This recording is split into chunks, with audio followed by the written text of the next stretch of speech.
আমি গতকাল আন্দোলনে ছিলাম, আজকে আমার বিয়ে বলে আমি আজকে আন্দোলনে নেই বা আমি তার পার্ট নেই, সেটা তো নয়। তো এটা আমাদের বেঁচে থাকার সঙ্গেই থাকবে যত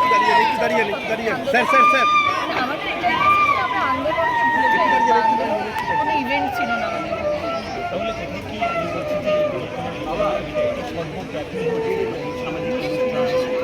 নিশ্চয়ই প্রত্যেকটা মানুষকে এটা সারা দিচ্ছে, প্রত্যেকটা মানুষই তো মেয়েটাকে নিজের মেয়ে মনে করেছেন, একাত্মবোধ করেছে। আরও বেশি সর্বব্যাপী হওয়া উচিত, আরও বেশি সর্বব্যাপী হওয়া উচিত। আমরা মানুষের অ্যাটেনশন স্প্যান কমে যাচ্ছে।